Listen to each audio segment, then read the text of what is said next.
النهارده اليوم الثامن لدورة رمضان. كل سنة وانتم طيبين. زي ما انتم عارفين انا بربي من غير علاج ولا من غير خلطات. تمام كده. النهارده هنتكلم عن الفرشة، نزود الفرشة ولا نشيلها خالص، وهنتكلم عن فتحة التهوية هنفتحها ازاي. تابعوني لاخر الفيديو علشان هنقول حاجات مهمة يعني النهارده، وهوريها لكم عملي ان شاء الله. تمام كده. الناس اللي جابت الكتكوت بالغالي ما تزعلش، هو الكتكوت رافع جدا جدا الايام دي، فلو جبتوا الكتكوت بالغالي ما تزعلوش. ممكن لا قدر الله لو كنتوا جبتوه بالرخيص يحصل عندكم نافق. فما تزعلوش. اهم حاجه ربنا يعدي الدوره دي على خير في الشتاء، هو ده كل اللي انت تطلبيه من ربنا، وما تزعلوش عادي. ابتدت الكتاكيت ترفع بطريقه غريبه جدا بشكل جنوني، مش عارفه ليه بصراحه. فربنا يستر وما تغلاش اكتر من كده عشان الناس تسترزق والناس تجيب يعني. عشان اللحم رفع كمان، خلي بالكم. فربنا يستر بقى كده. هنبتدي الاول ان احنا نتكلم عن الفرشه. انا بزود الفرشه ولا بحوشها خالص؟ بصراحه كده انا بحوشها خالص، ما بزودهاش، لان ما ينفعش ازودها فوق السطح، لان الفرشه بتبقى مبلوله، بتبقى رطبه كده، وما ينفعش ان انا ازود. تمام. السطح كمان بقى مبلول ميه كده، والكتاكيت بتعرق. يعني انا زودت امبارح عشان ما كنتش فاضيه، لقيت الكتاكيت لو تلاحظوا كده ريشها بصوا عامل ازاي. عرقت مني.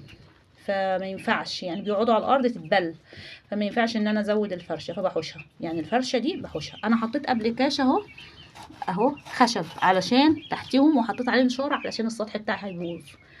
السطح بتاعي بيبقى ميه كده من النشاره، فانا حطيت تحتهم خشب عشان السطح، عشان نحافظ على السطح وعلى الكتاكيت كمان. تمام كده. فاحنا بنتصرف يعني على قد ما نقدر، لان انا كنت هجيب ارضيات بلاستيك يعني من مكسب الدورة اللي فاتت، بس الحمد لله يعني المكسب ضاع كده في غمضة عين، يعني اتاخد مني كده في غمضة عين. كانت ظروف حصلت. انا هنزل لكم الفيديو واقول لكم الفلوس ضاعت مني ازاي، وازاي حد يقبل على نفسه تعب غيره، او على عياله تعب غيره. هقول لكم يعني كل حاجه في الفيديو عشان تاخدوا بالكم وانتوا بتتعاملوا في الحسابات، او انتوا بتعملوا حاجه. هقول لكم كل حاجه ان شاء الله. بس انا كنت زعلانه قوي في الفيديو وانا بصوره، فما رضيتش انكد عليكم بصراحه. فهقول لكم برضو هنزله برضو ان شاء الله. المهم يعني سيبكم من ال1000 جنيه، ربنا هيعوض. ده كانها كتير ان شاء الله، ربنا هيعوضني انا واثقه. انا رحت حطيت اول ما طلعت من المكان اللي انا اتخذت مني فيه الفلوس، حطيت العشور بتاعت ال1000 جنيه، وطلبت من ربنا ان هو يجيب لي حقي. هنزل لكم الفيديو كامل عشان تعرفوا كل حاجه ان شاء الله. بس النهارده الفيديو مش عن الموضوع ده. النهارده الفيديو عن ان انا ازود الفرشه او اشيلها خالص، وقلت لكم ان انا بشيلها خالص ما بزودهاش، علشان كمان ما تنزليش ريحه تحت على في الشقه عندي. فانا ما بحبش بصراحه الروايح دي، بتخنق من الريحه دي، وما ينفعش كمان الكتاكيت نفسها تتخنق. تمام كده.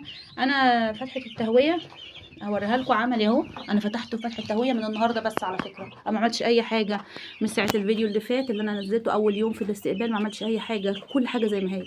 اديها فتحه التهويه اهي، مش كبيره لان احنا مش هنفتح عليهم مره واحده عشان ما يبردوش مننا والجو برد. مش كبيره اهي، سايباها طول النهار مفتوحه كده، ومن الناحيه اللي هم ما فيهاش فيها الكتاكيت. تمام. هسدها حته صغيره كده خالص، يعني نص الفتحه دي كده بالليل، عشان الجو بيبقى بالليل متلج. تمام يا جماعه كده. كده انا قلت لكم على فتحه التهويه والفرشه. تمام كده. النهارده هو الفيديو عن الفرشه وفتحه التهويه، وزي ما احنا برضو ماشيين بمبدأنا بدون علاج ولا خلطات. والفراخ زي ما انتم شايفين زي الفل.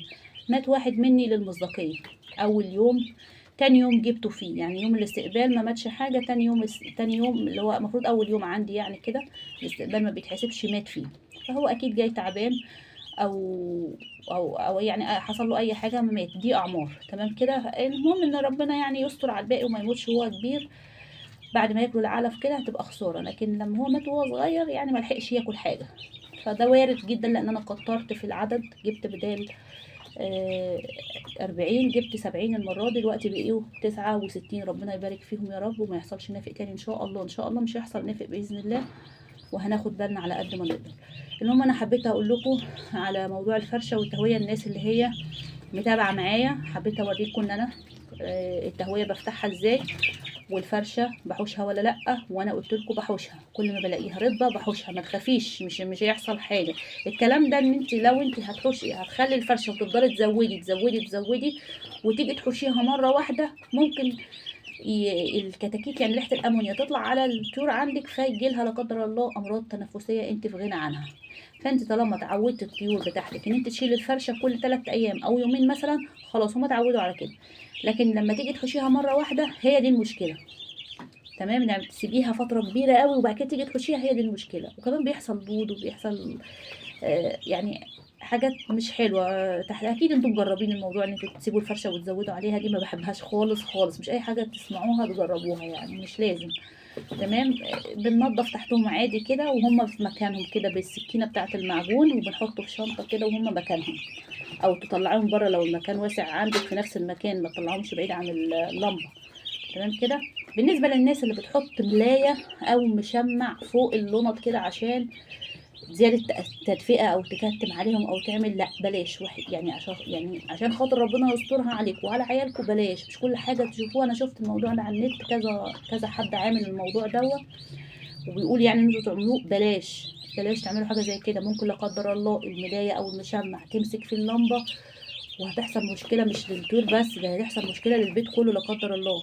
فليه احنا نشغل مخنا شويه؟ نزلي اللمبه بس على الكتاكيت بس كده، ما تحطيش اللي هو المشمع ولا الملايه اللي فوق دي، ممكن لا قدر الله تمسك في اللمبه تولع لك في المكان كله. فهنشغل مخنا شويه يا جماعه عشان ربنا يسترها ان شاء الله، مش عشان شويه كتاكيت نولع في البيت. تمام كده.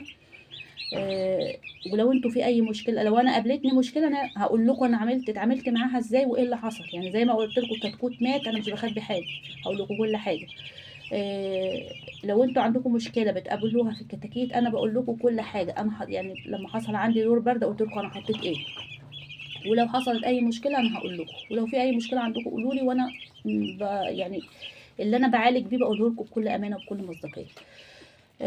كل سنه والمسيحيين كلهم طيبين بمناسبه عيد الميلاد المجيد. يا رب سنه كلها تبقى اعياد علينا، وتبقى سنه سعيده يا رب علينا وعليكم باذن الله. لو عجبكم الفيديو متنسوش تشتركوا في القناه وتفعلوا زر الجرس.